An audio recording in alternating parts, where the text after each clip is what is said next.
Have you ever gone on a car ride or you're driving and you black out? You get to the location, we have no idea how you got there, but you like got there safe, right?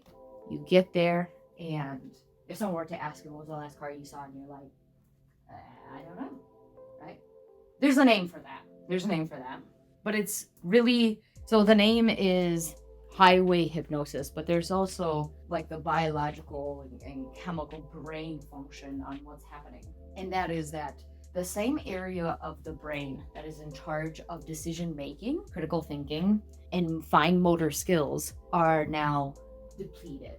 That brain function is so used that your brain, and there's over thousands of functions that your brain has, but the number one function is to keep you safe. That's its function. Okay? So if you're depleted in your decision making, your fine motor skills, and your critical thinking, and that's exactly what you have to do when you are driving, your brain is going to tell you, you know how to get there, because you've done it so many times, right? Muscle memory is a very real thing. And you get there, and you're like, okay, how did I get there? But it's not asking how did I get there. It's asking, why did I do that?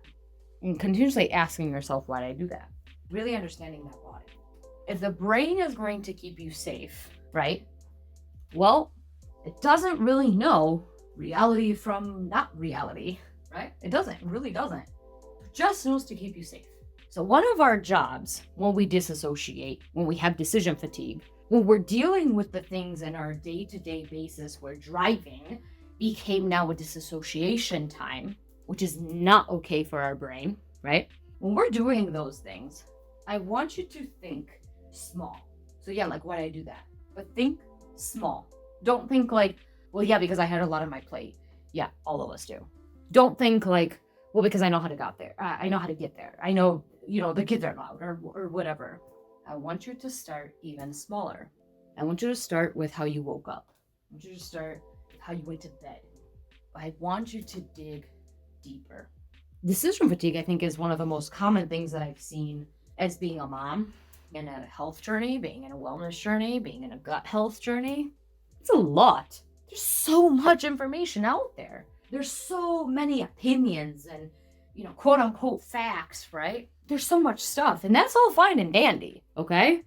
But really, why is it that we feel so fatigued? And why is it that we can't seem to just grasp this thing called life? And we let our health really suffer from that. I like to think that this is like a ongoing cycle, because I feel like it is. You have pain, you have ache, you have inflammation, you have food sensitivity, you have these problems, and that affects your life, like your personality. And then your personality then affects your health. That's the correlation that I see. I always say this, when the poopy people left my life, my poops got better. There I go, talking about poop, but it's true. And I've had so much disassociation. I still have disassociation, but it's nowhere near where it used to be. And yeah, it's not because this is what I do, but because this is what I know to be true. My gut health immediately reflects my health, my mental health, immediately. A few things that I want you to do. We're going to do 2 exercises together in this episode. Number 1, we're going to do a vision exercise. And then the second one is going to be what I call a leg up exercise, right? The vision exercise goes like this. I want you to close your eyes. If you're driving, please don't do this, okay? Just think about this, okay? Think about it, and if you're not driving, and if you're in a place where you're comfortable and you feel at peace, do this with your eyes closed. I want you to vision yourself in 3 years. Not 5, not 10, not 20, in 3. It's 2023 now, so in 2026. I want you to envision yourself in 2026. And you're saying, this is what I look like. This is what I feel like. This is what I think like. This is what I eat like. This is what I dress like. This is how I talk. All those things. I want you to think about those things and envision yourself. Take a deep breath. Again, what does that feel like? What do you think like? What do you look like? What do you talk like? Be really specific about those things. The chances are is that you're growing. Most people envision themselves growing, never ungrowing. But I think a lot of growing has to do with unlearning. Because I'm going to tell you something that I know to be true when I do this exercise. So every time I think about this, and every time I come on a brand new barrier or brand new challenge, I ask myself this. And a lot of times it's like, okay, I gotta stop talking so negative to myself. Okay, like I have kind of let this cleaning or this organization really go out the window lately. Okay, it's unlearning to relearn. Feels much better, right? Feels a little bit more tangible that you can say, yes, this is what I want to feel like. This is what I want to look like. This is what I want to talk like. This is what, right? You get to those things, you notice other things around you become much more tangible. Now you know your next steps, or you know what not to do anymore. Pretty cool, right? This is something that I've learned in the gymnastics world, but it's something very similar for all my small business owners or for all my dreamers or someone that just, if you want to be your own boss, I highly recommend this book. It's called Vivid Vision by Cameron Harold. So we used to do this in gymnastics all the time. But when I read this book, it puts it in more of like a business team building aspect. And I loved it. So it's great. Now here's the thing what vision does. Coming back to this thing that your brain doesn't know reality from not reality. The more we envision and the more clear that we get, your brain actually does this weird thing called rewiring. And it says, okay, I'm going to make that happen. So by the time it does happen, we're not any more nervous about it. We're not scared about it. We're actually, your brain has already had that neurological pathway built. So now when it actually happens, you're like, oh yeah, cool. You're comfy there. Before I started my gut health journey, that's not something that I had. I didn't realize that how much of my gymnastics and my vision of, before I would get up and salute the judge, how much I had to envision my beam routine and what I looked like, what it felt like, what it smelled like. Literally, what did the beans smell like? Yes, it was that specific. When I got there, when I saluted the judge, it was done. And the same thing goes for your health. 3 years down the road, what do you want to feel like, look like, talk like, think like? About your health journey. Totally cool. I know. Literally, I love that exercise. Do it often. I would say do it every year, to be honest. And maybe do it in the summer. I say summer because I feel like things are a little bit more easier in the summer to envision. But that's just me. That's just how I function. The second exercise is the leg up exercise. Before I explain this exercise, I want you to understand that I come from the background of if you don't work hard, you don't deserve any success. My dad works Sunday to Sunday, 12 to 16 hours every single day for 33 years. Very hardworking man. We had a nice home. My mom and my dad had a nice car. Yeah, we were okay. But wow, did my dad work so hard. And my health journey kind of reflected on that. My dad's side of the family is very like that. Work hard, work hard, work hard, work hard. Same with my mom's side, but just in general, my dad is that type of person. Work hard. Because that's when you'll have success.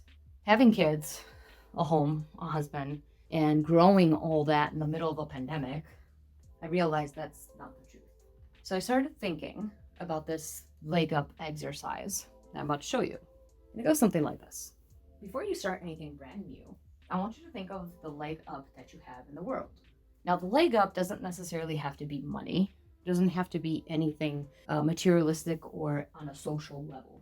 Leg up by, as an example, parenthood. That's something brand new to all of us, right? No one was born a parent, right? We're born as a baby and as a child, right? So we grow up and we have these life events, and then we're like, yeah, I think I'm gonna want to be a parent. And then we are a parent, and we're like, oh, I thought it was gonna go like this, but it's nothing like that, right? So parenthood is something very new, and a lot of people have a leg up on parenthood. And this is what I mean by leg up is that the people that have a leg up on parenthood are the people that also have parents that were really emotionally available, were stable, things of that nature. So they have a leg up in parenthood. Maybe they feel a little bit more confident. Maybe they're like, yeah, I'm kind of comfortable with having 2, 3, 4, 5, 6 kids, right? Whatever it is. Or maybe just, I want to have one kid, but I know exactly what I want to do, how I want to do this, right? When things go to the left, you're like, don't worry, I know exactly what to do to make it right. Because I'm going to call my mom, I'm going to call my dad, and they're going to help me out, and I'm going to make the final decision is going to be out fine, right? That's your leg up. Brand new, but you have a leg up on that because you have something to look up to, okay? But maybe you don't. Maybe you don't have that. But maybe you do have a really strong, supportive friendship in your life. Maybe one of your leg up is, and I love this one. One of your leg up is that you actually do enjoy going to your doctor. Your doctor doesn't gaslight you. He's actually a really good human. And maybe your specialist, maybe she actually wants to get to know you. Maybe your specialist is, maybe you got her cell number. Who knows, right? That's a leg up, okay? Another leg up could be simply at the fact that you like where you live. You like your home, or you like the location. You like your community. That's a leg up. The full meaning of gut health is healing your body, mind, and spirit through nutrition. Spirit. Body, mind, and spirit. And if I know anything about a gut health journey or really helping your chronic illness, it's that your environment plays a big role in your healing journey. Not that it's right or wrong or harder or easier, but it plays a role. And we have to acknowledge that, right? Maybe your leg up is you actually have a really loving and supportive significant other. That's your leg up. Maybe your leg up is that you enjoy hobbies, maybe really good hobbies that pay really well. That's a leg up. But see how all the leg up that I'm saying, all the advantages that you could have, see how they had nothing to do with nutrition? See how they had to do nothing? You see that? Start small. The decision fatigue is so real, but it is because our focus is on the things what we don't have and what we lack. There's lists on top of lists that I have made in my life of the things that I don't have, and nothing changed. Absolutely nothing changed. It made me even more afraid to keep going. So I really want to empower you today to keep going and do those 2 exercises. It's gonna help, and it's gonna put a lot more things into perspective. And because of that, because you are able to do those 2 exercises, you're able to say, yes, this is what I want to look, feel, think, all those things for you in 3 years. It's clear. You can vocalize it. You can write it down. You can make a list. You can, whatever your expression language is, you can do that. And now it's much more tangible. And now it's not so scary. And then when a new challenge comes up, think about when you're during the journey of, yes, you're on a wellness journey, think about the leg up that you have. Think about the leg up that you have, or multiple advantages that you have, and use them. Those are your tools. Rest, but don't give up. Your chronic illness, your autoimmune, it is not a life sentence. You got this.